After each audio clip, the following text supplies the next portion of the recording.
3.6%. 이것도 뭐 종목별로 좀 다른 흐름들이 이어지네요.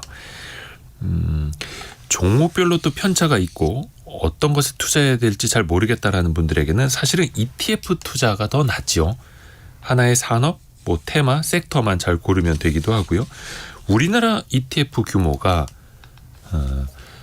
200조, 300조, 350조 넘어서 375조까지도 넘어섰습니다. 또 하루 평균 거래되는 ETF가 20조 원 넘기도 한데요. 정말 관심들을 많이 받고 있습니다. 근데 과연 우리가 제대로 알고 투자하느냐? 오늘 ETF를 제대로 또 한번 배워보시죠. 미래에셋 자산운용의 최창규 ETF 리서치 본부장과 함께합니다. 안녕하세요. 안녕하세요. 무엇이든 물어보세요. 자주 나오시더라고요. 네, 무엇이든지 물어보세요라고 했다가 혼났습니다. 왜요? 무엇이든 물어보세요가 그게 몇십 년이 된 프로그램인데. 네, 근데 아시다시피 챗 GPT에 예. 화면을 보시면 무엇이든지 물어보세요 이렇게 화면이 챗 GPT가 그렇게 떠 있거든요. 아. 그게 습관이 됐던 것 같습니다. 예. 성공 예감을 성공 시대라고 하시는 분들도 아직까지 많이 계시니까요. 예. 그렇죠? 요즘에 ETF 열풍 어떻게 좀 체감이 되세요? 참고로 제가 2021년에 네. ETF 업계에 몸담았어요. 그 네. 전까지는 뭐 잘 파생 아시겠지만 쪽 애널리스트 많이 애널리스트를 오래 했었고요. 네. 애널리스트를 하다가 ETF 시장에 2021년에 몸담았었는데 우리는 숫자로 많이 얘기를 하잖아요. 네. 그때 저희가 목표가 뭐였냐면은 ETF 총 사이즈가 한 100조만 돼도 좋겠다. 그러니까 한 회사가 100조가 아니라 전체 시장이 100조만 됐으면 좋겠다라고 얘기했던 게 2021년이었거든요. 네네네. 근데 불과 5년 정도밖에 안 흘렀는데 벌써 아마 올해는 400조는 무난히 넘길 거로 예상을 하고 있거든요. 그러니까 불과 5년 사이에 4배 정도 성장을 한 거죠. 예. 5년 사이에 4배 성장하는 시장이 요즘 거 AI 빼고는 금융 쪽에서는 ETF. 네. 근데 거기에다가 레버리지, 인버스. 맞습니다. 하루 평균 거래 대금이 지금 5조 6천억이에요. 네. 이것도 1년 사이에 3배 넘게 늘었던데요. 네.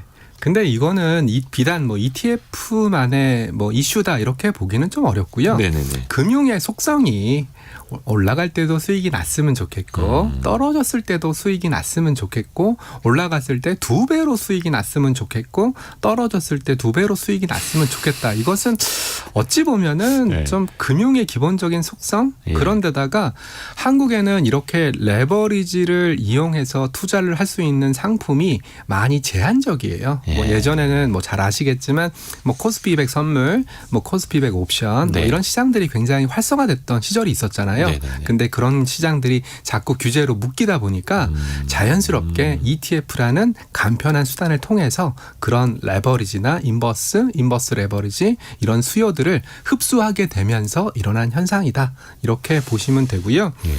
그리고 또 한 가지 뭐냐 하면 뭐 이따가 설명드리겠지만 ETF는 간편하게 클릭만으로 투자를 할 수 있는 그런 상품이다 보니까 네. 최근에 장이 굉장히 많이 올랐지 않습니까? 반대급부로 인버스 레버리지 ETF의 가격이 많이 낮아졌어요. 그렇더라고요. 네, 참고로 뭐 대표적인 인버스 레버리지 상품이 있는데 그 상품이 지금 현재 혹시 얼마인지 아시나요? 몇백 원짜리도 많잖아요. 244원입니다. 그러다 상장 폐지될 수도 있죠. 그럴 상장 폐지는 주가에 따라서 상장 폐지되는 요건은 아직은 없습니다. ETF는. 사이즈. 야, 근데 지금 뭐 200원대. 네. 그러다 보니까 이제 호가가 1원이거든요. 그러니까 기본 호가가. 예. 호가라는 것은 살 때, 팔 때 가격의 단위를 얘기하는 예. 건데 244원 사자, 245원 팔자 이렇게 형성되어 있습니다. 그러다 보니까 요 한 틱이라고 그러죠. 네. 요 한 틱만 수익 나도 오. 네, 수수료가 그렇게 많지 않은 사람이라면 뭐 괜찮겠다라는 그런 약간 어찌 본다면 투기적인 매매 이런 것들도 가세를 한 것 같습니다. 그러네요. 이게 사실 레버리지 같은 경우에는 2배로 오르고 2배로 떨어지는 거잖아요. 그렇습니다. 그럼 그 안에서 뭘 어떻게 담고 있는 거예요? 구조가? 자, 일단 2배부터 먼저 얘기를 좀 해야 될 것 같은데요. 네. 뭐 미국에는 3배, 그리고 3배짜리. 영국에는 5배, 그리고 또 홍콩 같은 경우에는 개별 종목 2배짜리 네. ETF도 상장이 되다 보니까 왜 한국에서는 이렇게 배수가 약하냐. 한 화끈하게 3배, 4배, 5배, 10배 이런 거 만들어주면 안 되냐. 예. 이런 요구들도 많은 건 사실인데요. 일단 한국에서는 일단은 금융감독원에서 규제가 있죠. 금융감독원에서 일단은 3배가 넘어서게 되면 참고로 상한가 하한가 폭이 30%지 않습니까? 만약에 예를 들어서 3배짜리 ETF가 있다라고 가정을 하고 그 종목이 상한가를 맞았다. 그러면 30%니까 3, 3은 9. 만약에 반대로 배팅했다면 90%가. 마이너스 90% 그러면 원금이 다 소멸하는 그런 현상이 일어날 수밖에 없기 때문에 일단은 한국에서는 2배 정도를 그 레버리지의 마지노선으로 설정을 하고 있기 때문에 한국에서는 3배 넘는 상품은 얘기는 나오긴 했었지만 3배 넘는 상품은 아직은 나오기 힘들다 이렇게 보시면 되고요. 그리고 이 2배나 마이너스 1배, 마이너스 2배의 날짜가 있습니다. 날짜요? 예, 언제까지 2배냐, 언제까지 2배 수익률을 쫓아가느냐. 주식이라는 것은 만기가 없지 않습니까? 네, 그렇죠. 참고로 레버리지나 인버스 레버리지의 이 수익률을 맞춰주는 날짜의 수익률은 하루입니다. 그날 수익률의 2배. 그날 수익률의 마이너스 2배. 근데 이러다 보니까 어떤 현상이 일어나게 되냐면 간단하게 얘기 드리면 음해복리 효과라고 얘기하는데 그렇죠. 만약에 오늘 주가가 100원이고 10%가 올랐다. 그러면은 레버리지 상품은 120원이 될 거지 않습니까? 네. 그러면 또 10%가 빠졌다. 그러면 120에서 2배니까 마이너스 24. 즉 그렇죠. 원금은 100원인데 96원. 즉 지수는 10% 올랐다가 10% 빠졌을 뿐인데 네. 나는 100원에서 시작해서 96원이 되는 그렇죠. 마이너스 4원 정도의 음해복리 효과가 나타날 수밖에 없습니다. 100원짜리가 120원 됐다가 똑같이 20% 빠지면 96원이 되는 네. 거예요. 그러니까 이제 갉아먹게 되는 거죠. 네, 맞습니다. 그래서 이제 우리가 흔히 얘기하는 게 조심하셔야 될 게 이거는 하루짜리 수익률을 추정하는 겁니다. 그렇기 때문에 만약에 주가가 10% 올랐다가 10% 빠졌다가 10% 올랐다가 10% 빠졌다가 이걸 반복하게 되면은 오히려 레버리지 상품은 100원이 아니라 마이너스가 형성되는 음해복리 효과, 볼러털러티, 디케이 이런 현상들이 일어날 수 있기 때문에 이런 레버리지 상품들, 인버스 상품들, 인버스 레버리지 상품들은 좀 장기 투자하는 목적으로는 적합하지 않고 그때 그렇죠. 상황 아니면 그때 타이밍에 맞춰서 접근하는 투자법이 좋습니다라고 얘기를 하고 있고요. 네. 참고로 미국 사례를 찾아보니까 이런 음해복리 효과가 많이 나타나다 보니까 미국에서는 아예 하루짜리 수익률의 2배가 아니라 한 달 수익률의 2배 이런 상품들도 미국에는 그걸 추종을 하는 거예요. 네네네. 그래서 아무래도 하루짜리 수익률을 계속 반복적으로 추정하다 보면은 결국은 못 쫓아가는 기초자산의 수익률을 못 쫓아가는 현상이 그렇죠. 일어날 수 있으니까 맞아요. 그래서 한 달 이렇게 기간을 좀 넉넉하게 두는 그런 상품들이 그렇죠. 미국에 상장되어 있습니다. 이게 레버리지 상품은 이제 말씀하신 것처럼 하루에 2배 이렇게 추종이 되는 건데 그래서 횡보하면서 변동성이 일어날 때는 음해복리 효과. 저는 요거를 더 쉽게 녹아내린다고 표현을 하는데 그러면은 일단은 레버리지 상품은 그 기초 자산뿐만 아니라 거기다 선물 같은 맞습니다. 파생 상품을 넣어서 이제 곱하기 배수를 만들어내는 거잖아요. 그렇습니다. 그럼 한 달을 2배로 쫓아가는 네. 그런 상품은 어떻게 설계가 되는 거예요? 아무래도 들어가 있는 파생 상품이 주식 100% 들어가 있을 거고요. 예. 선물도 또 만기가 있거든요. 예를 들어서 최근에 이따가 뒤에서 우리가 설명하겠지만 커버드 콜 상품도 가만히 보시면 데일리 커버드 콜, 위클리 커버드 콜 그리고 말은 안 하지만 먼슬리 커버드 콜 이렇게 되어 있거든요. 아마 그런 한 달짜리 상품은 한 달짜리 선물을 그대로 녹여놔서 한 달간 보유하는 방식이 아닐까 그렇게 추정을 하고 있습니다. 또 그 인버스 네. 투자도 하시는 분들 참 많은데 네. 주가가 떨어졌을 때 그러니까 언젠가나 사놨다가 주가가 떨어졌을 때 수익이 확 오른다라고 생각하시는 분들도 많더라고요. 그렇죠. 근데 이거는 오해죠. 근데 아까 우리가 음해복리 효과 녹아내린다라는 것을 가만히 생각해 본다면 보통 아까 우리가 얘기했던 244원에 거래되고 있는 인버스 레버리지 상품도 아마 처음에 상장했을 때는 10,000원에 상장했을 거예요. 그러니까 그냥 ETF는 상장할 때 10,000원에 맞춰서 상장하도록 하죠. 거의 10,000원에 맞추죠. 그래야 이제 사람들이 그 수익률을 볼 때 좀 편하게 볼 수도 있고 네. 그러다 보니까 10,000원에 상장했던 그 ETF가 지금은 244원이 돼버린 거거든요. 거거든요. 그러면 지금 상황에서 244원 나는 언젠간 한번 크게 조정이 올 거야라고 생각을 하고 244원짜리 10,000원부터 시작해서 아이고야. 계속 사 모은다라고 가정을 했을 때 아마 뭐 평단 모르긴 몰라도 최소한 1,000원 이상의 평단을 기록을 하고 있을 거지 않습니까?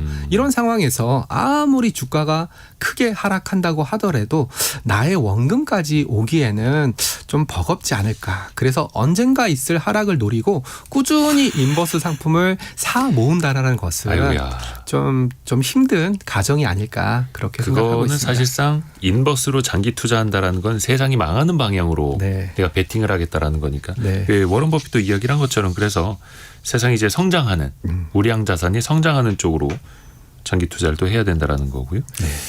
근데 이게 일각에서는 또 그래요. 레버리지나 인버스 투자는 나쁘다. 근데 이게 어떤 뭐 흑백 논리로 볼 수는 없지 않습니까? 저는 그런 말씀을 하실 때마다 항상 이렇게 비유를 드려요. 우리가 칼이 있습니다. 그 칼을 가지고 우리 흑백 요리사님께서 요리를 하시면 훌륭한 요리 그렇죠. 도구가 되듯이 훌륭한 요리 도구가 될 수 있지만 만약에 살인자의 손에 들어간다면 흉기가 될 수 있다. 그렇죠, 바로 레버리지나 인버스 레버리지 상품이 그 칼에 맞다라고 생각을 하고 있습니다. 만약에 저는 이렇게도 말씀을 드리고 있는데요. 최근에 제 주변에도 수익을 보신 분들이 많습니다. 수익을 보신 분들이 많고 그분들의 고민이 뭘까요? 그분들의 고민은 언제 팔아서 수익을 확정 지을까? 이런 고민들이 많은데요. 네. 그런 고민하지 마시고 수익이 많이 났다면 인버스 상품을 내 포트폴리오에 조금씩 담으세요. 담으시면 안 팔아도 파는 것과 똑같은 효과를 낼 수가 있습니다. 그래서 약간 포트폴리오 관점으로 인버스나 인버스 레버리지를 쓰는 게 어떨까? 저는 이런 말씀을 좀 드리고 있습니다. 이게 사실 전문 투자나 기관 투자자 입장에서는 그렇게 이제 해지를 하는 네. 거죠. 내가 기초 자산, 좋은 자산 갖고 있는 걸 팔지 않고 네. 떨어졌을 때 인버스 상품에서 수익이 나니까 계좌의 전체 합은 계속해서 제로처럼 이제 이어갈 수 있는. 계속 이어갈 수 있죠. 그렇죠. 네. 근데 개인 투자자분들은 사실 그냥 아유 뭐 아니면 도 이거 아닙니까? 네. 그래서 저도 솔직히 그 부분이 가장 걱정이 되는 부분입니다. 그리고 네. 제 전 직업이 파생 애널리스트였지 그렇죠. 않습니까? 예. 늘 뭐 동시만기 때 아니면 선물옵션 관련된 시황 이런 것도 했던 사람이다 보니까 이런 레버리지 인버스 레버리지 상품의 구조에 대해서 제일 빠삭하다라고 자부를 하고 있는데요. 네네네. 결국은 우리가 투자를 하는 목적이 뭘까요? 저는 요즘 투자를 하는 목적은 결국은 좀 노후를 대비하는 장기 투자 성격이 좀 강하게 자리 잡았다라고 생각을 하고 있습니다. 네네. 그렇다면 레버리지, 인버스 레버리지는 장기 투자에는 맞지가 않거든요. 예, 그 점을 저는 강조해서 좀 말씀을 드리고 있습니다. 그렇죠. 그래서 네. 뭔가 단기간에 방향을 맞추려고 하는 거. 지금은 홀짝 게임이죠, 홀짝 게임. 지금은 저도 뭐 애널리스트도 했었고 지금은 ETF 업계에서 뭐 매니저 역할을 하고 있지만 네. 야 진짜 방향성을 맞추는 것만큼 힘든 작업이 없는 것 같아요. 그래서 나는 방향성을 모르니까 그냥 네. 꾸준히 사모으자. 즉 요즘은 투자와 저축이 혼용된 새로운 개념들이 등장을 했거든요. 사모으자, ETF 사모으자 이런 그렇죠. 어떻게 본다면 뭐 저축하듯이 ETF를 하는. 다만 그것도 이제 어떤 자산이냐, 어떤 ETF냐에 따라서 또 맞습니다. 달라집니다. 혹여나 뭐 예를 들어서 인버스를 사모은다. 아유, 네. 안 되죠. 레버리지 이야기 나왔으니까 요거 하나 더 여쭤볼게요. 우리 정부가 사실은 기존에는 없었던 개별 종목 2배 레버리지 ETF 이제 승인해 준다고 하지 않습니까? 네. 원체 레버리지 상품들을 좋아하는 한국인 투자자들 많은데 국내에는 없으니까 막 해외로 나가서 투자를 하다 보니까 맞아요. 이렇게 이제 제도를 개선한다고 하는데 그럼 좀 어떤 영향들이 있을까요? 예를 들어서 근데 이게 너무 위험하다 보니까 삼성전자, 하이닉스, 뭐 현대차까지만 2배 ETF가 허용이 될 거다 뭐 이런 보도들은 나오더라고요. 네, 일단은 뭐 팩트부터 체크를 해드리면 네. 한국에서는 ETF가 일단 철학이 있습니다. 철학. 예. 첫 번째 철학은 분산 투자입니다. 즉 ETF라는 것은 몰빵 투자나 집중 투자가 아니라 최소한 10개 종목 이상으로 분산해서 투자해야 된다. 이 네. 철학이 아니라 아예 자본시장법 시행령에 박혀 있어요. 아예 그 바구니를 사는 개념으로. 맞습니다. 네. 그렇게 박혀 있고요. 뭐 두 번째는 박혀 있는 부분은 아닌데 장기 투자를 유도하게끔 낮은 보수 그리고 보수가 결국은 장기 투자의 가장 큰 걸림돌이거든요. 네. 그리고 분산 투자, 그리고 그 ETF가 뭘 들고 있는지 날마다 보실 수가 있거든요. PDF라는 납입 자본 지출표를 통해서 보실 수가 있어요. 투명성. 이게 ETF의 철학입니다. 네. 근데 이번 개별 종목 레버리지 ETF는 이 철학에 약간 안 맞죠. 왜냐하면 분산 투자를 해야 된다. 10개 종목 이상으로 담아야 된다. 약간 안 맞지만 단서 조항을 달아놨어요. 단서 조항이요. 예, 우량한 종목에 한해서. 즉 레버리지 투자, 우리가 방금 음해복리효과 얘기했던 것처럼 결국 레버리지가 만약에 우상향하지 않고 횡보를 한다든지 우하향해버리면 손실이 클 수밖에 없거든요. 네. 그걸 방지하기 위해서 우량 종목에 한해서 레버리지, 여기서 인버스 아닙니다. 레버리지만 허용해 주겠다라는 것이 금융당국의 방침입니다. 그래서 앞서 말씀드렸던 자본시장법 시행령에서 10개 종목으로 구성해야 된다라는 규정, 시행령을 지금 고치고 있습니다. 고치고 있기 때문에 아마 조만간 제 생각인데 상반기 내로는 빠른 개별 상반기. 종목 레버리지 ETF가 나오지 않을까 생각하고 있습니다. 삼성전자를 예를 들어서 좋게 네. 보시는 분은 그 2배짜리 레버리지 ETF가 나오면은 2배를 이제 수익률을 추종할 수는 그렇습니다. 있겠으나 사실 왜 웩더독이라고 꼬리가 몸통을 흔든다라는 네. 이야기도 있지 않습니까? 예전에 우리나라 파생상품 시장 컸을 때 네. 그 파생상품이 막 주가지수까지도 변동시킬 정도로 혹여나 이 레버리지 ETF 너무 커져버리면 그런 일도 또 생기지 않을까요? 일단은 저는 1단계, 2단계, 3단계 이렇게 단계별로 나눠서 생각을 하고 있는데요. 네네. 결국은 우량 종목, 참고로 어떤 종목 ETF가 나올지는 확정되지 않았습니다. 예. 뭐 설왕설래, 뭐 언론 보도에 따라서 뭐 누가 뭐 할 거다, 누가 뭐 할 거다 얘기 나오고 있긴 하지만 아직까지 확정은 안 확정되진 않았는데요. 저는 삼성전자 예를 들어 보겠습니다. 삼성전자 레버리지 ETF가 상장을 하게 된다면 그 레버리지 ETF는 삼성전자를 100% 담을 거고요. 삼성전자 선물을 100% 담을 겁니다. 그러면 1월 달에 기억나실지 모르겠지만 코스닥 열풍이 불었었습니다. 예. 그러면서 코스닥 150 ETF 쪽으로 자금이 굉장히 몰렸죠. 많이 몰렸고요. 네. 그러니까 어떤 현상이 일어났냐면 코스닥 150 선물 가격이 고평가, 즉 이론가보다 더 굉장히 높게 형성됐고요. 여기에 말미암아서 프로그램 매수가 코스닥 150 종목을 대상으로 집중적으로 유입이 됐습니다.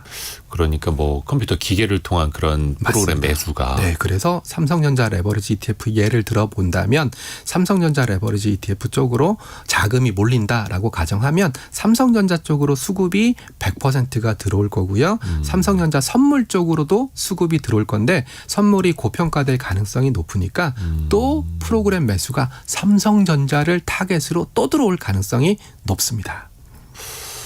그러니까 이제 파생이 네. 그 기초 자산, 본 자산을 더 이제 춤추게 만드는 건데. 네, 오히려 저는 뭐 삼성전자가 지금 펀더멘탈이 너무나 양호하지 않습니까? 예. 그렇기 때문에 삼성전자향 ETF 수급 그리고 삼성전자향 프로그램 수급이 두 마리의 토끼처럼 아마 들어오지 않을까, 그런 긍정적인 형상을 좀 기대하고 있고요. 정부 당국도 이 상품을 만드는 목적이 아마 이런 수급을 노리고 만들었지 않았을까, 아니면 이런 수급을 겨냥해서 상품을 설계하고 있지 않을까, 저는 그렇게 판단하고 있습니다. 근데 이제 선물을 포함해서 이제 2배로 쉽게 말하면 담게 되는 건데. 네. 근데 올라갈 때만 2배가 아니라 레버리지는 떨어질 때도 2배잖아요. 그렇습니다. 물론 이제 당일 기준으로 보면. 네. 그러면은 떨어질 때도 그러면 2배로 뭔가를 팔아야 되는 거고. 네. 그럼 변동성은 훨씬 더 커질 수 있는 것 아닙니까? 삼성전자 그 기초 자산까지도. 네, 기초자산의 변동성은 커질 수 있지만 저는 이제 이 시장이 얼마만큼의 사이즈로 커질지가 핵심 변수다라고 생각을 하고 있습니다. 뭐 요즘은 ETF를 처음에 상장할 때 한 네. 옛날에는 100억, 200억 요 정도로 상장을 했거든요. 그러니까 그 순자산. 네, 순자산. 근데 요즘은 한 500억 정도로 상장을 하는데 사이즈가 커지면 뭐 조단위까지 순식간에 불어나더라고요. 네, 그래서 저는 뭐 개별 종목 이런 레버리지 ETF가 상장하게 된다면 뭐 몇 천억까지는 금방 가지 않을까, 그런 상상을 좀 하고 있는데. ETF 하나가요. 네, 근데 삼성전자의 시가총액이 1조 달러를 넘어서고 있는 이런 시점에서 그렇죠. 지금 한 1200조 정도 되죠. 예, 1조 달러를 넘어서고 있는 이런 시점에서 이런 레버리지 ETF가 삼성전자를 뒤흔든다, 하이닉스를 뒤흔든다. 저는 거기까지는 약간 좀 먼 미래다 이렇게 판단을 하고 있고요. 저는 오히려 처음에 초기에 이런 긍정적인 부분들이 많이 부각되지 않을까 그렇게 생각을 하고 있습니다. 그러니까 한 시가총액 1,200조 원 달하는 삼성전자나 한 700조 넘는 하이닉스나 네. 100조 넘는 현대차 정도만 그래서 기초 자산이 될 것이다. 네, 이렇게 맞습니다. 추정하라는 이유가 그거네요. 또 네. 너무 작은 종목들 담아서는 또 네. 시장이 또 흔들릴 수도 있는 거니까. 맞습니다. 근데 아까 우리가 칼 얘기를 잠깐 했던 것처럼 흑백 요리사가 쓰면 요리도구, 살인자가 쓰면 흉기가 되는 것처럼 이 상품도 언제나 좋지는 않을 겁니다. 아하. 예를 들어 최근에 엔비디아 주가가 엔비디아 좋은 회사인 거 누구나 다 알고 있지만 네네. 최근에 엔비디아 실적 발표하고 GTC 발표하고 오히려 주가는 떨어져요. 역행하고 있는 그런 상황들이 있을 수 있으니까 분명히 아셔야 되는 것은 항상 상승만은 있을 수 없다. 그렇죠. 네, 하락이 왔을 때에는 아까 우리가 얘기했던 선순환 구도가 악순환 구도로 바뀔 수도 있다. 저는 두 가지를 다 말씀드리고 그걸 있습니다. 다 알아야 되는 거죠. 네. 분명히 언젠가는 이제 삼성전자 주가 안 좋은 언젠가는 그런 뉴스 기사 제목 분명히 나올 겁니다. 뭐 2배 레버리지 나와서 샀더니 2배로 눈물 흘리고 있어요. 막 이런 타이틀. 네. 그래서 저는 이런 레버리지 상품은 단 한 가지 조심하셔야 될 게 시간입니다. 시간. 네, 시간. 주식이라는 것은 만기가 없습니다. 그 회사가 그렇죠. 망하지 않는 이상 만기가 없기 때문에 내가 사놓고 시간이라는 축복을, 시간이라는 기회를 충분히 누릴 수 있습니다. 그렇지만 우리가 지금 얘기하고 있는 레버리지나 인버스 레버리지 상품은 선물이라는 파생 상품이 결합되어 있고 1수익률의 2배라는 날짜가 정해져 있습니다. 그렇기 때문에 이 시간의 축복, 시간의 기회를 충분히 누리기가 어려운 상품이다 보니까 그래서 어려운 겁니다. 그렇죠. 네. 근데 다만 시간의 축복은 또 우량 기업, 또 네. 주조환원 많이 하는 그런 기업에게만 있다라는 것도 있고요. 또 요즘에 많은 사람들이 주목을 하는 게 최근에 나왔죠. 코스닥 액티브 ETF. 맞습니다. 맞다. 이거 이제 나온 지 한 열흘밖에 안 됐습니다. 그렇죠. 보통 ETF가 화요일 날 상장하거든요. 네. 그러니까 이번 주 화요일에는 저희 바이오 ETF가 상장을 했었고 아마 지지난주 화요일 날 네, 상장했던 지지난주. 걸로 기억이 납니다. 근데 이제 기존에는 코스닥도 뭐 150 정도 지수를 네. 추종하는 이른바 패시브 인덱스만 네. 쫓아가는 거였는데 이제 액티브가 나와서 관심들이 뜨거운데 그렇죠. 이거는 펀드 매니저의 역량이 훨씬 더 이제 큰 거죠. 자, 여기서 이제 중요한 단어 액티브 ETF를 좀 설명을 드리고 시작할까 하는데요. 네. 한국에서는 패시브 ETF와 액티브 ETF 두 종으로 나뉠 수가 있습니다. 네. 쉽게 설명하면 이 ETF들은 다 기초 지수가 있어야 되거든요. 네. 그래서 제가 아까 말씀드렸던 자본시장법 시행령에 10개 종목 이상으로 구성해야 된다. 이런 다 기초 지수의 룰에 해당되는 겁니다. 그래서 기초 지수를 100% 그대로 쫓아가는 것이 패시브 ETF고요. 이 기초 지수를 70%의 상관계수로 쫓아가는 것이 액티브 ETF입니다.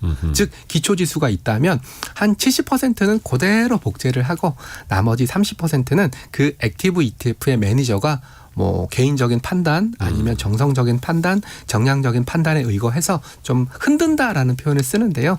이 종목은 지수에 없어도 나는 집어넣을래. 이 종목은 지수에서 비중이 10%인데 나는 절반인 5%만 집어넣을래. 이렇게 흔들어주는 ETF가 액티브 ETF입니다. 그래서 좀 초과 수익률을 추가를 하는 거죠. 추구를.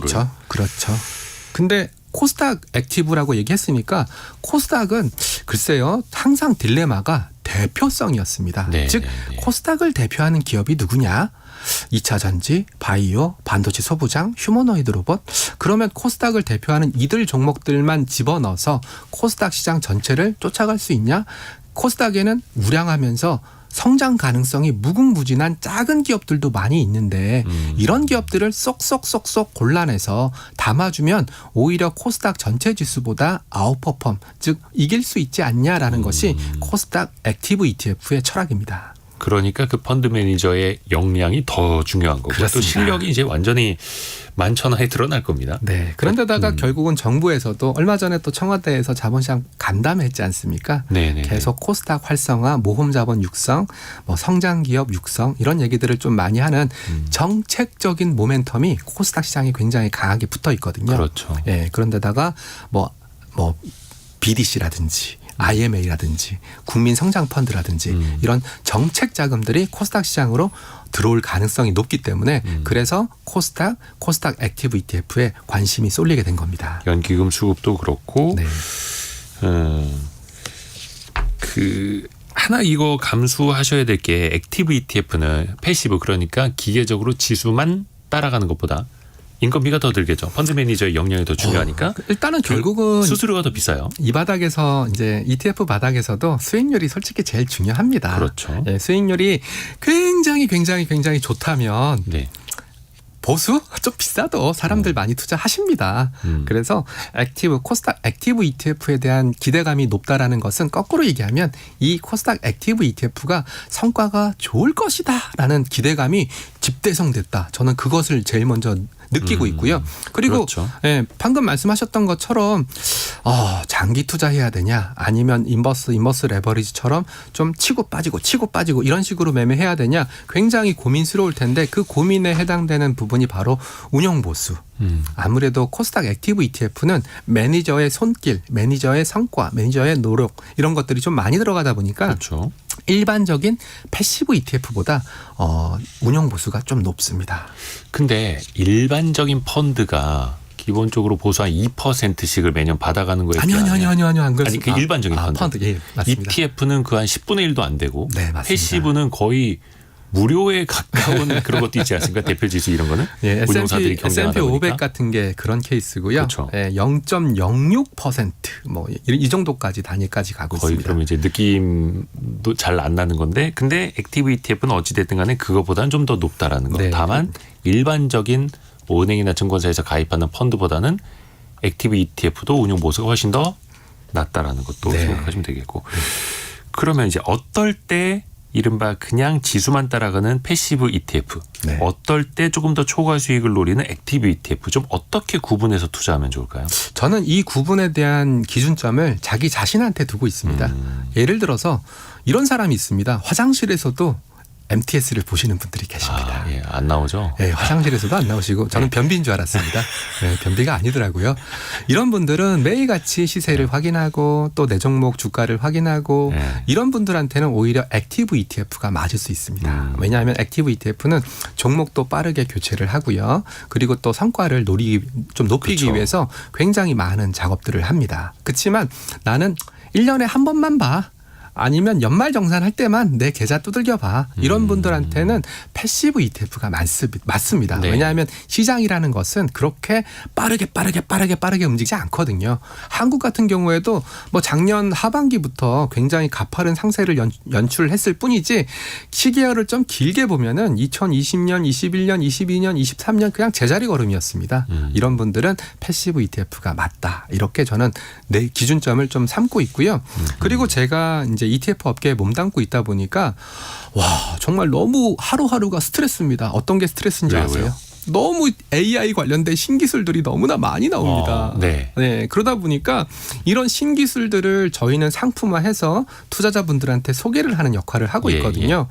그러다 보니까 어떻게 본다면 저는 테마라고 부르고 있는데 예. 뭐 예를 들어 AI 데이터 센터, AI 전력기기, AI 뭐 광통신 뭐 이런 것들을 테마라고 하고 있는데 이런 약간 테마 성격 매일매일 공부를 해야 되고 매일매일 세상이 바뀌는 이런 성격들은 뭐 정통적인 패시브의 영역이라기보다는 패시브와 액티브의 약간 중간선상에 있는 영역이 아닐까 그런 말씀도 전달을 해드리고 있습니다. 그러니까 사실 투자라는 게 세상의 변화에 네. 투자를 하는 거죠. 그렇죠. 6261님 이 어려운 걸 왜 할까? 그러니까 사실 ETF는요 투자 수단 중에서 그나마 좀 쉬운 편이죠. 예. 엄청나게 난이도가 낮은 또, 편이죠. 예, 돈 벌려고 하는 거니까요. 네. 근데 이거를 모르고 하면은 안 되고 네. 꼭 배우고 해야 한다라는 거고요. 미래에셋 자산운용 최창규 본부장과 이야기 나누고 있는데요. 또 지금까지 들어와 있는 뉴스 한번 정리해드리고 ETF 계속해서 공부 이어가 보겠습니다. 라디오 정보센터 다녀옵니다. 상장지수 펀드 ETF에 대해서 배워보고 있습니다. 미래에셋 자산운용 최창규 본부장과 이야기 이어가고 있고요. 우리나라에 진짜 ETF 뭐 열풍이고 아까 시장 규모도 계속 빠르게 늘고 있다라고 알려주셨는데 우리나라에 상장된 ETF만 지금 몇 개나 되죠? 지금 아마 1,100개가 될 거예요. 근데 이것도 계속 늘어나죠. 이것도 굉장히 중요한 포인트 중에 하나인데요. 네. 왜 이렇게 많아요? 왜 이렇게 많아요? 왜 이렇게 많아요? 참고로 코스피에 상장되어 있는 종목의 개수가 예. 이것보다 적습니다. 그렇죠. 코스피는 이제 한 800개 정도 되는데. 예. 근데 ETF는 하나의 그릇이에요. 그릇이고요. 그 위에 어떤 음식을 얹느냐에 따라서 그 전체가 요리가 되는 거거든요. 근데 우리가 요리의 개수가 한계가 있나요? 식재료는 어느 정도 한계가 있지만 상장되어 있는 주식은 한계가 있지만 그 식재료를 담는 요리의 개수 한계가 없지 않습니까? 그러네요. 네, 그렇기 때문에 아마 ETF는 좀 더 늘어나지 않을까. 그리고 과거에는 우리가 한국을 기초로 한 ETF가 대부분이었어요. 네네네. 근데 지금은 제가 AI 얘기하고 있지만 AI를 한국에 있는 종목들로 ETF를 만들면 굉장히 한계가 있을 수 있습니다. 그래서 미국에 있는 종목들도 해야 되고요. 그리고 방산의 예를 들어드리면 지금 방산이 또 난리지 않습니까? 네. 근데 방산이 미국도 방산 기업이 짱짱한 방산 기업이 많고요. 한국도 짱짱한 방산 기업이 많고 또 유럽에도 짱짱한 그렇죠. 방산 기업이 많거든요. 그러니까 방산 ETF 하나만 하더라도 미국 걸로 할 거냐, 유럽 걸로 할 거냐, 한국 걸로 할 거냐, 글로벌로 할 거냐 이렇게 가지수가 많이 늘어나거든요. 그렇죠. 그래서 요리의 개수가 늘어나듯이 ETF 개수는 점점점 늘어날 가능성이 높다. 그러니까 투자 수단. 그리고 그렇죠. 그 다양한 수단, 다양한 요리들이 나오고 있다라는 건데 3325님이 60대 후반이신데 주식만큼 많은 수익도 안 바라고 은행이자보다 높은 ETF를 하고 싶은데 뭘 사야 할지 몰라서 못하고 있습니다. 너무 많아갖고 고르기도 힘들고 근데 사실은 은행이자보다 높은 근데 이게 보장이 되는 건 또 아니다 보니까 네. ETF도 엄연한 투자 상품이고 네. 원금 보장 안 되고 네. 손실 가능성이 있고 그렇죠. 네. 그래서 저는 그런 분들한테는 이렇게 답변을 드려요. 예. 은행 이자보다 높은 수익률 정도만 하면 된다. 그러면 은행주 ETF를 사시면 됩니다. 네. 은행이 돈 버는 만큼 그렇습니다. 왜냐하면 은행주들이 보통 예대마진이라고 그러죠. 님이라고 그렇죠. 그러는데 NIM. 님이라고 그러는데 예대마진을 통해서 이윤을 창출하는 게 굉장히 수익성에 많은 영향을 차지하거든요. 그렇죠. 또 이번에도 항상 사상 최대 실적 행진하고 있고요. 그렇죠. 그런데다가 또 배당 성향을 높여라, 주주 환원을 높여라 이런 얘기들을 하고 있으니까 저라면은 은행 고배당 ETF를 말씀드리고 있습니다. 그러니까 은행들이 배당 많이 하는 만큼 ETF가 그걸 받아서 분배금으로 그렇죠. 드리죠. 네. 요건 이제 참고만 하시라고 말씀을 드리는 거고요. 그 같은 지수를 추종하는데도요. ETF마다 또 가격이 다르고 또 수익률도 차이가 꽤 나거든요. 네. 이건 어디에서부터 달라지는 걸까요?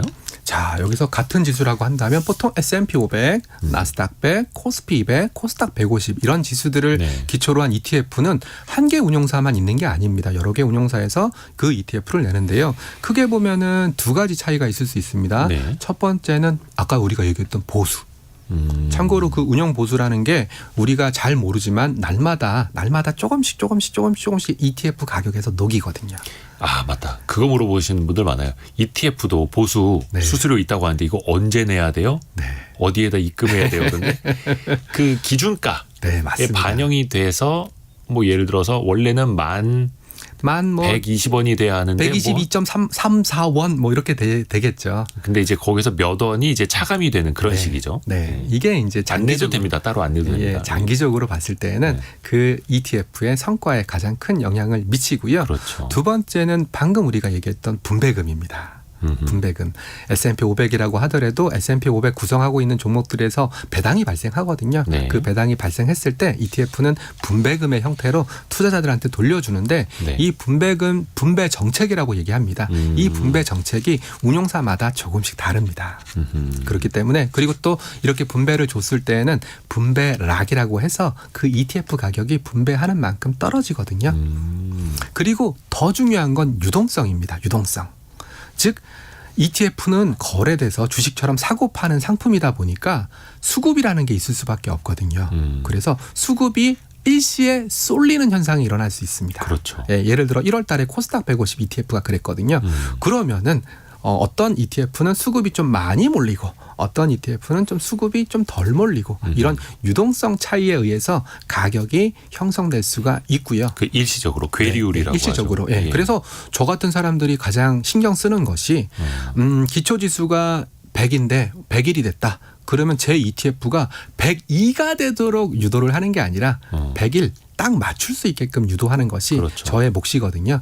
그래서 뭐 그런 부분들이 종합적으로 ETF 가격에 영향을 미치지만 최근에는 LP, 리퀴더티 프로바이더라는 증권사의 역할이 있습니다. 유동성 공급자들. 맞습니다. 유동성 공급자가 이 적정 가격을 맞출 수 있도록 노력하는 역할을 하고 있기 때문에 참고로 저희 운용사가 하는 게 아닙니다. 증권사가. 근데 요즘은 이런 LP 시스템이 너무나 잘 돼 있기 때문에 뭐 저는 뭐 단언할 수는 없겠지만 어지간하면 같은 기초 지수라면 거의 뭐 매수호가, 매도호가 요 정도 차이 정도의 수익률 편차가 발생할 수밖에 없다. 이렇게 안내를 드리고 있습니다. 그렇죠. 방금 전에 안진수님이 괴리율 조절은 어떻게 하나 이 질문 주셨는데 방금 답변해 주신 게 그런 내용이고 네. 유동성 공급자인 그 증권사에서 네. 매도호가, 매수호가, 네. 팔자주문, 사자주문을 또 내주면서 네. 거래가 용이하게 이루어지게끔 또 해주는 거고요. 네. 그래서 이게, 최근에 네. 자산운용사랑 계약 맺고 이렇게 하는 네. 거잖아요. 그래서 최근에 ETF 시장이 커지다 보니까 네. 금융 투자가 주식을 많이 삽니다. 금융 투자가 주식을 많이 삽니다. 이런 얘기 아마 들어보셨을 거예요. 네네네네. 이 금융 투자가 주식을 많이 삽니다라는 것은 금융 투자가 자기 자본 갖고 주식을 사는 거라기보다는 저희 이 방송을 듣고 계시는 시청자분들께서 ETF를 사게 되면 그 LP를 맡고 있는 금융 투자가 이 LP 과정에서 그 주식을 그 해당되는 ETF의 구성 종목에 해당되는 주식을 살 수밖에 없거든요. 이게 금융투자의 현물 매수로 잡히는 겁니다. 그러네요. 네. 그게 이제 예전으로 따지면 이게 수급 창구에서 뭐 증권 쪽으로 보였던 건데 뭐 그게 기관 금융투자. 투자자, 그렇죠. 기관 투자라고 뭐 많이 얘기를 하죠. 그리고 또 이거 많이들 오해하시는 게 똑같이 코스피 200이나 S&P 500을 추종하는 건데 어떤 거는 2만 원이고 어떤 건 5만 원인데 뭐야 저 5만 원짜리 더 비싼 거 아니야? 이런 말씀들 하시는데 그는 대부분 이제 상장 시점 차이가 맞습니다. 크죠. 보통 상장 시점에 과거에는 그렇진 않았어요. 과거에는 10,000원에 딱 맞춰서 상장하지는 않았고 또 지수 레벨에 맞춰서 상장하는 경우가 많았는데 네. 아마 한 2021년부터 제가 아마 2021년부터 ETF 업계에 몸담았는데 대부분 다 10,000원에서 출발을 합니다. 네. 그래서 상장 시점이 좀 빠르냐 낮냐 뭐 이런 거에 따라서 주가가 차이가 나는 건데요. 나스닥백 ETF의 예를 좀 들어드리겠습니다. 네. 나스닥백 ETF는 호랑이 ETF에서 먼저 상장을 했거든요. 네네네. 네, 호랑이 ETF에서 먼저 상장을 했다 보니까 상장 시점이 한 10년 정도 됩니다. 예. 그러다 보니까 지금 10만 원이 넘습니다. 오, 그러니까 그냥 기계적으로 10배 올랐다는 거예요. 맞습니다. 단순하게 보면. 네. 근데 또 최근에 상장한 나스닥백 ETF는 10,000원에 상장했으니까 뭐 한 2만 원, 3만 원 요 정도 하겠죠. 네. 근데 그러면 10만 원짜리 나스닥백 ETF가 좋은 겁니까? 2만 원짜리 나스닥백 ETF가 좋은 겁니까? 라고 물어보신다면 똑같습니다. 똑같은 거죠. 네. 네. 근데 뭐 내가 좀 10만 원 이렇게 좀 가격이 높다 보니까 좀 비싼 ETF보다는 좀 싼 ETF를 선호하는 그런 현상이 있는 건 사실인 것 같습니다. 그러게요. ETF도 그러면 왜 액면 분할처럼 뭐 그런 게 가능한가요? 미국에서는 가능합니다. 미국에서는 가능한데요. 미국에서는 아마 좀 고배율 레버리지 ETF 3배짜리 이런 것들은 주가가 만약에 엄청나게 많이 떨어져서 예, 예, 예. 1달러 미만으로 떨어지게 되면 액면 병합을 해서 주가를 다시 올리기도 하는데요. 한국에는 이것도 일종의 펀드다 보니까 수익자 총회를 해야 됩니다. 이 ETF 들고 있는 사람 다 모여! 안 되겠네요. 다 모여서 우리 병합할까? 아니면 분할할까? 이렇기 때문에 아직까지 한국에서는 좀 어려운 게 사실이고요. 그래서 아까 200원, 300원짜리 ETF도 그냥 그렇게 둘 수밖에 없는 거네요. 네네네. 요것도 되게 중요한데 같은 S&P 500 지수에 투자하는 ETF인데 국내 상장 ETF가 있고 아예 네. 미국에 상장된 것도 있지 않습니까? 같은 거 맞습니다. 추종하는데 네. 가장 결정적인 차이는 뭡니까? 세금입니다. 세금. 그리고 환율 요 차이가 가장 결정적이다. 그리고 제일 중요한 거 매매 시차. 예, 아무래도 미국에 상장되어 있는 ETF는 요즘은 뭐 주간 거래도 활성화되어 있긴 하지만 주간 거래에서 그렇게 유동성이 없는 경우도 많기 때문에 미국에 상장되어 있으면 어찌됐건 밤에 거래를 하셔야 되는 거고요. 한국에 상장되어 있는 미국 S&P 500 ETF는 낮에 거래해도 된다라는 그런 편의성이 가장 큰 차이고요. 네. 두 번째는 세금입니다. 참고로 국내 상장 ETF는 매매 차익에 대해서 15.4%의 배당소득세를 떼게 돼 있습니다. 참고로 미국에서는 매매 차익에 대해서 배당소득세 아닙니다. 양도소득세 22%를 떼게 돼 있습니다.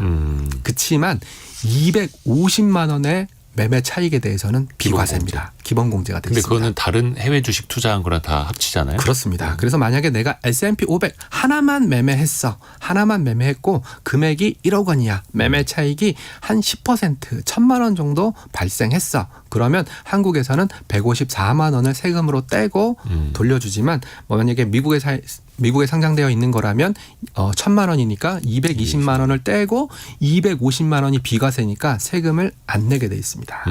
그렇기 때문에 자기가 어느 정도의 규모로 투자를 하고 있는지 그리고 손익 통산을 했을 때 이 250만 원 비과세를 넘어서는지 안 넘어서는지 이런 것들을 그렇죠. 꼼꼼하게 체크하시면 되고 그러다 보니까 한국에서는 이런 S&P 500 ETF를 주로 연금 계좌 비과세 계좌, ILP 계좌 그리고 ISA 계좌와 같은 일종의 절세 계좌에서 많이 하시는 것 세제 혜택 같습니다. 받을 수 있는 네. 걸로. 그러니까 가장 큰 거는 이제 세금 차이고 또 이거는 해외 주식을 또 본인이 얼마나 갖고 있는가에 네. 따라서도 또 선택이 또 달라질 수도 있겠고. 네. 저희가 준비한 뭐 커버드콜 이런 질문은 사실 오늘 시간 내에 다 할 수 없을 것 같아요. 이건 다음에 해야 될 것 같고. 네. 중요한 거. 네. ETF도 투자입니다. 이거 원금 보장 안 되죠. 무조건 안전한 상품이라고 보면은 안 됩니다. 그렇죠? 네. 그래서 요즘 제가 많은 말씀을 드리고 있어요. 뭐 지금 제가 ETF 관련해서 세미나를 많이 하다 보니까 어떤 ETF가 좋습니까? 이런 세미나도 많이 드리지만 네. 저는 이런 말씀도 많이 드리고 있어요. ETF야말로 저축하듯이 모아갈 수 있는 투자법이다. 즉 무슨 말이냐면 여러분들 아마 보시는 MTS에 보시면 주식 모으기라는 기능이 있습니다. 주식 모으기라는 기능에 들어가시면 날짜, 금액, 주식 숫자 이런 것들을 정할 수 있게 돼 있거든요. 네. ETF도 마찬가지고요. 그래서 저는 한국이 지금 굉장히 삼성전자 하이닉스를 필두로 해서 반도체 사이클 슈퍼 사이클입니다. 그래서 반도체 탑10과 같은 그런 ETF를 뭐 지금 거액으로 1억, 2억, 10억 이렇게 들어가는 게 아니라 네. 저축하듯이 한 주씩, 10주씩 사 모은다면 모아 나간다면 저는 여러분들이 은퇴할 나이 아니면 나중에 노후를 대비하는 차원에서 굉장히 큰 돈이 되어 있지 않을까? 이런 말씀들을 드리고 있습니다. 그래서 제가 드리고자 하는 말씀의 근간은 뭐냐면 투자 상품이고 원금 손실 가능성이 있으니까 저축하듯이 꼬박꼬박 모아갔으면 좋겠다라는 말씀을 드리고 있습니다. 그것도 우량자산. 그렇습니다. 장기적으로. 네. 미래에셋 자산운용 최창규 ETF 리서치 본부장 함께했습니다. 고맙습니다. 감사합니다. 감사합니다. 네. 내일은 토요일이죠. 토요일엔 역시